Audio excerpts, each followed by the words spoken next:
Morning roundup news के साथ आज से हम नए कार्यक्रम की शुरुआत कर रहे हैं। अखबार की खबरें जो मुख्य प्रमुख खबरें बनी हैं, इसके अलावा आज दिन भर की क्या है सुर्खियां, हम मॉर्निंग राउंडअप में जानेंगे। मैं कुमार अभिषेक। आज सोमवार का दिन है और तारीख है 24 मार्च। तो आज जो मुख्य खबरें हैं उसमें जो सबसे बड़ी खबर बनी हुई है, अगर पॉलिटिकली देखा जाए या सरकार की तरफ से, तो उसमें मुख्यमंत्री योगी आदित्यनाथ के 8 साल पूरे हो रहे हैं। आज मुख्यमंत्री योगी आदित्यनाथ प्रेस कॉन्फ्रेंस करने वाले हैं 11 बजे और 3 दिनों तक सरकार की उपलब्धियों के लिए पूरे प्रदेश में कार्यक्रम होगा। सभी अखबारों ने इसे प्रमुखता से स्थान दिया है। उम्मीदों की डगर पर उपलब्धियों का सफर भारत टाइम्स ने छापा है। इसके अलावा अलग अलग अखबारों ने दिया, लेकिन जो बड़ी खबर अखबारों में सबसे फ्रंट पेज पर है, अगर हम देखें तो चाहे अमर उजाला हो, दैनिक जागरण हो या नवभारत टाइम्स, इन तमाम अखबारों ने संभल की खबर को सबसे बड़ी खबर के तौर पर सामने रखा है। संभल के जो मस्जिद की कमेटी के जो सदर है, उन्हें अरेस्ट किया गया है कल। दरअसल जामा मस्जिद हिंसा में उनसे कल पूछताछ की एसआईटी ने और पूछताछ के बाद कल उनको अरेस्ट कर लिया गया है। संभल हिंसा में गिरफ्तारी के बाद शहर की सुरक्षा बढ़ाई गई है, ऐसा अमर उजाला ने लिखा है।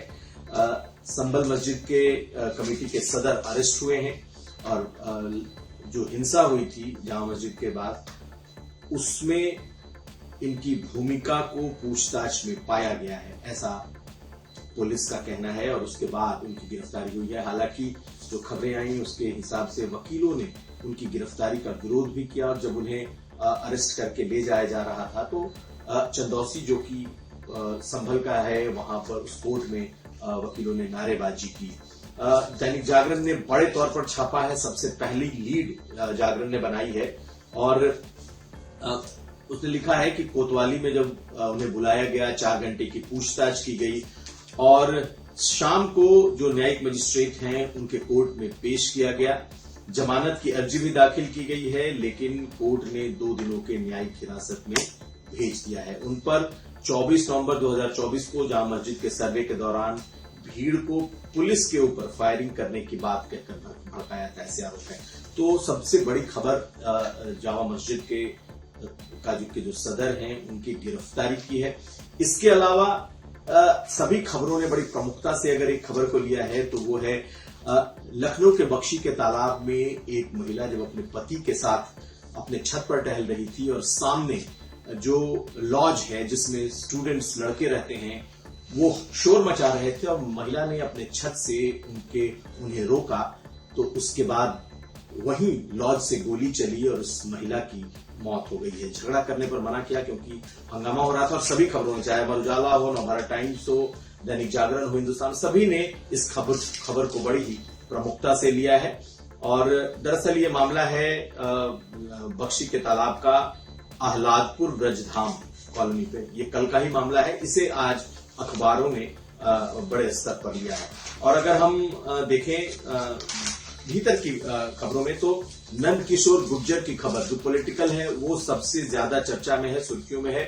नंद किशोर गुर्जर जो कि लोनी के विधायक हैं और लगातार सरकार पर टिप्पणियां कर रहे हैं। कुछ दिन पहले प्रशासनिक अधिकारियों के साथ दुर्व्यवहार का भी एक मामला आया था, उनका आरोप है कि उनके साथ दुर्व्यवहार हुआ, उनके कुर्ते फटे। तो आजकल वो जहां भी कार्यक्रम में जा रहे हैं अपने उसी फटे कुर्ते के साथ जा रहे हैं।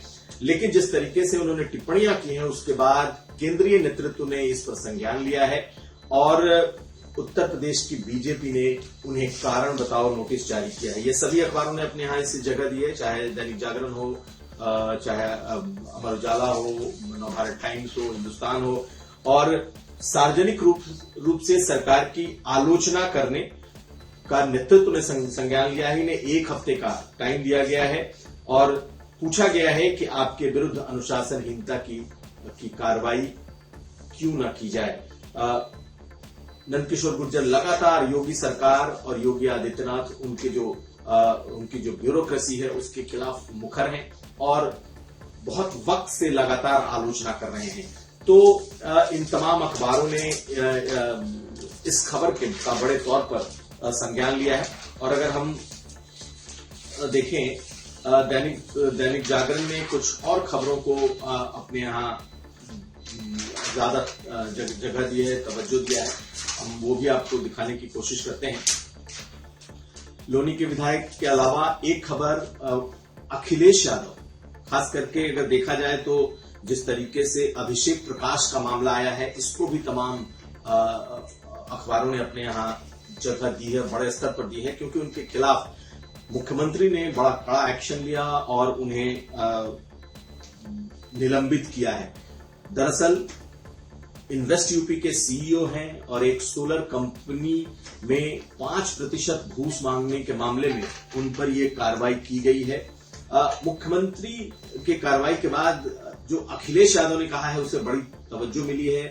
तमाम अखबारों ने छापा है कि सीएम ऑफिस में छिपा बैठा है निलंबित आईएएस अधिकारी, यानी कि इन्होंने आरोप लगाया है कि ये मुख्यमंत्री के आसपास अभी भी बना हुआ है। बहुत सारे जो अधिकारी हैं उन पर अब गाज गिर सकती है, क्योंकि डिफेंस कॉरिडोर को लेकर भी खबर है कि अभिषेक प्रकाश के डिफेंस कॉरिडोर मामले में जो अनियमितताएं पाई गई हैं उसमें उन पर जांच हो सकती है। तो ये वो तमाम खबरें हैं जिस पर कि अखबारों की पैनी नजर दिखाई देती है। इसके अलावा सालार मसूद गाजी को लेकर के कुछ खबर आई है कि हरदोई में जो मेले का ठेका है, फिलहाल अभी उस पर तमाम चीजें रुकी हुई हैं। यही नहीं, जहां जहां सालार गाजी मसूद के नाम पर मेले लगते हैं वहां पर सन्नाटा पसरा है। प्रयागराज में भी जहां पर उनके नाम की मजार बनी हुई है उस पर भी ताला लटका पड़ा है। लेकिन आखिर में हम आपको बताएं कि सबसे बड़ी खबर के तौर पर जिसका फॉलोअप चल रहा है अखबार में, वो है साहिल और मुस्कान की खबर। साहिल और मुस्कान दोनों जेल में बंद हैं और ताजा जानकारी के मुताबिक उन्होंने जेल में नशे की भी मांग की है। अब उन्हें नशा मुक्ति केंद्र में जेल में डाला गया है ताकि वो जिस नशे के वो आदी हैं कम से कम उससे बच सकें। उधर जो सौरभ की मां है उसने जो मांग की है, जो अखबारों ने छापा है उसके मुताबिक उनका कहना था कि मुस्कान ने कहा था कि तुम अपने बेटे का चेहरा नहीं देख पाओगी, और यही हुआ है। तो इस खबर पर लगातार लोगों का भी इंटरेस्ट बना हुआ है और तमाम अखबार अपने यहाँ इसे जगह दे रहे हैं। आज मुख्यमंत्री योगी आदित्यनाथ की 11 बजे प्रेस कॉन्फ्रेंस है जिसमें 8 साल के वो अपनी उपलब्धियों को जनता के सामने रखेंगे। सुशासन, लॉ एंड ऑर्डर और उत्तर प्रदेश का इकोनॉमिक ग्रोथ, यही इसका थीम होने वाला है। हमारी नजर रहेगी। फिर हम कल हाजिर होंगे इस मॉर्निंग खबरों के राउंड अप के साथ। तो इजाजत दीजिए मुझे, देखते रहिए यूपी तक।